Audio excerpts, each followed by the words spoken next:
Hello again. Now in this section we will see how the uniformly distributed load on the cable works. So let's take same type of cable like this. You can also have it somewhere here, and here also you can have it something like this. And assume that you are having the uniformly distributed load. Over here we will first consider load is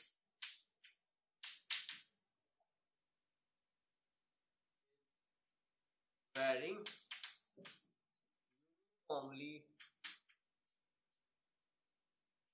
along x direction. Okay. What is the meaning of this particular statement? It says that if you are having your cable which is like this, let's say this is point A and this is B, and you have uniformly distributed load like this,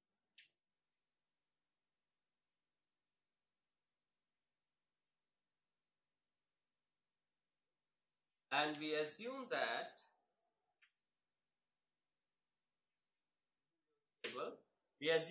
the W which is over here, so this is the W which is Newton per unit length. Okay, so this Wx is a function of x. So for example, first of all we have to fix our coordinate. So most of the time we fix the coordinate at the midpoint over here. Okay. So the loads varying over here is like based on your x. So W is a function of x. So this is how we have to really.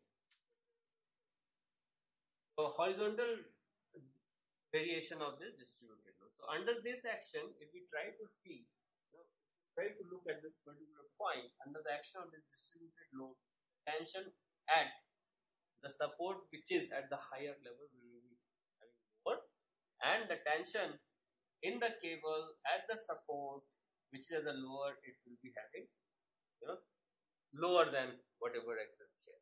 Now which portion will be having the lowest tension?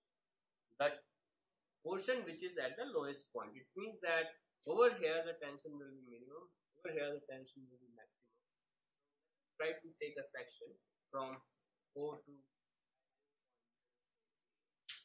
okay. The purpose again over here is to find out the shape. Find the shape of the cable. And second one is find tension in the cable. What we are doing over here, we are first of all fixing the coordinate axis here, and this particular cable is subjected to uniformly varying load W, which is varying along x direction. Uniformly varying along x direction. So let us take a section O and here it is. So since we know that at the lowest point the minimum tension will exist, so here we will take the minimum tension. And we know that our x-axis is this one, y-axis is this. So under the action of the loads which are varying like this, you can see that they are acted upon.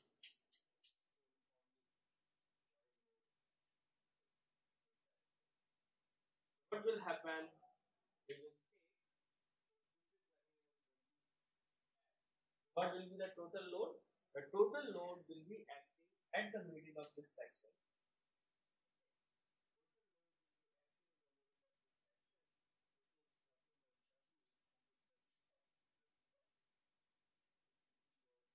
x.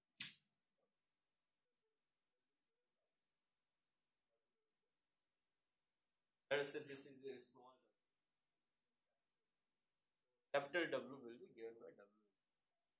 Now, if you see this here, the vertical load is W.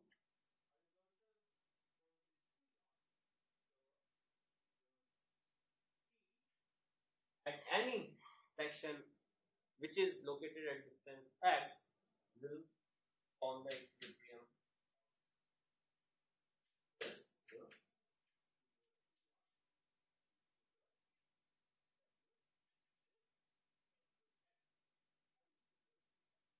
One has to find out the resultant T. It means that one has to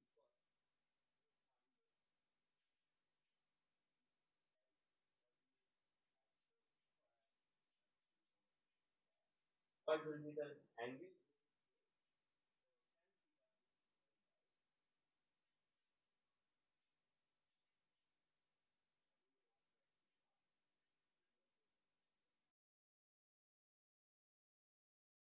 So this is how you try to find out your tensions in the cable.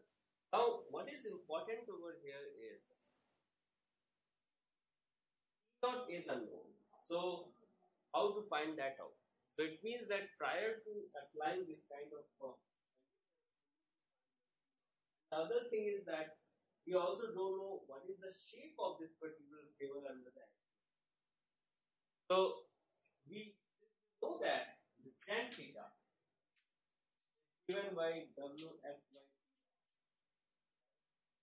the slope. So for a given differential element, in which by dx, and if we integrate it, from, let us say this is your x and this is your y. So if the position of this particular point is y, so if we integrate this particular quantity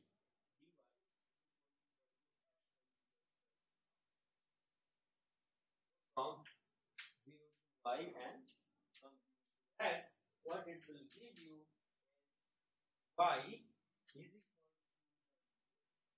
by 2 t naught square. It means that if load small w varies with the horizontal distance, this y, the shape of the cable is given by a parabola, and the equation of the parabola is the shape of the cable under the uniformly distributed load varying along x is given by parabola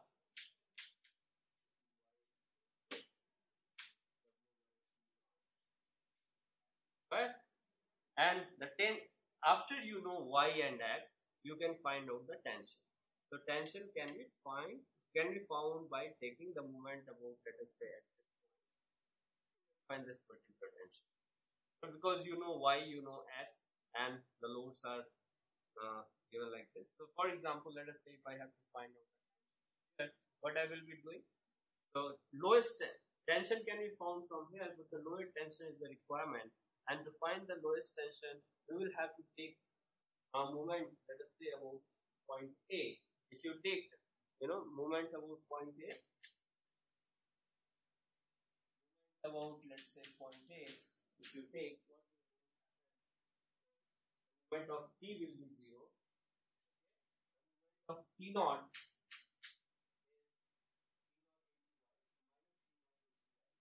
and when you take the moment of the load, which is anti-clockwise, that will give you x and x by 2 since it is varying uniformly.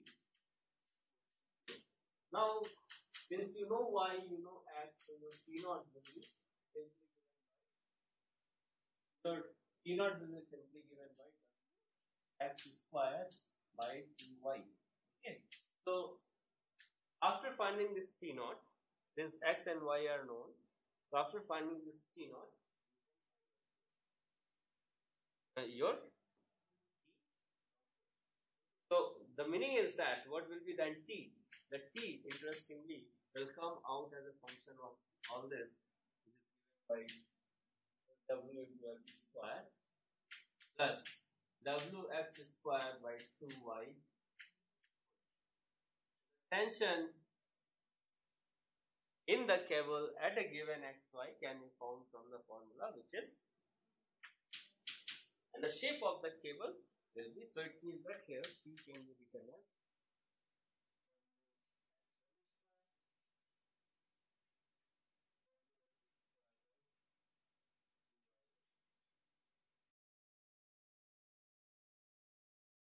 and the angle can also be found by tan theta is equals to Wx by square by 2y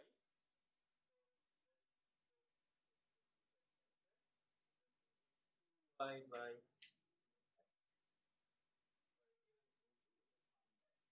angle at that particular point. Okay, so this solves the problem for the uniformly distributed load where it is varying along x. Now the question is, what will really happen? What will really happen when you have a case when uniformly distributed load is varying along your cable? For example, it is not a function of x, but it is a function of s. So let us try to take that particular case.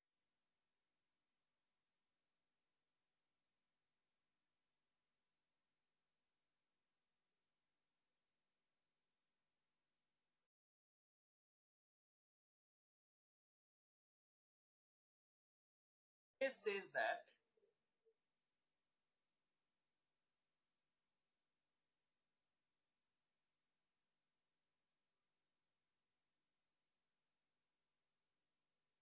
the case B,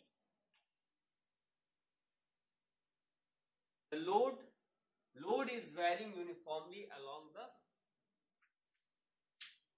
the cable. Okay, so in this case, what will happen is uniformly distributed load will be a function of cable length s. So in this case, how it will work?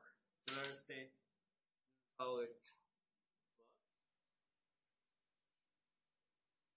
Okay, this is the lowest point. This is the point of minimum tension in the cable.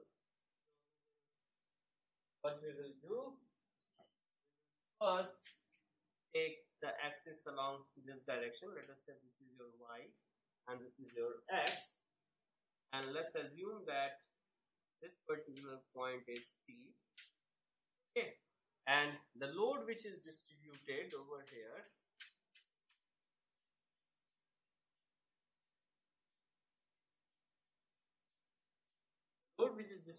here is a function of cable length s. So what is cable length s? At a distance x, let us say, so this is your, from this axis, if you take s and this is your ds. Okay, so let us take this ds as the element that you are having in the cable. Now, if this is your ds, this is your dx, and this is your, okay, and let's assume that this is your theta. Now let us, and so it means that the load which is acting over here is given by W of S, right? The function of this. So it means that the total vertical load in this case, capital W, will be given by small w into this arc length S. Alright? So this will be given by arc length S. Now, since your dx is given by ds cos theta, right? So if you take this particular thing, this will be given by ds cos theta into ds. But we also know that,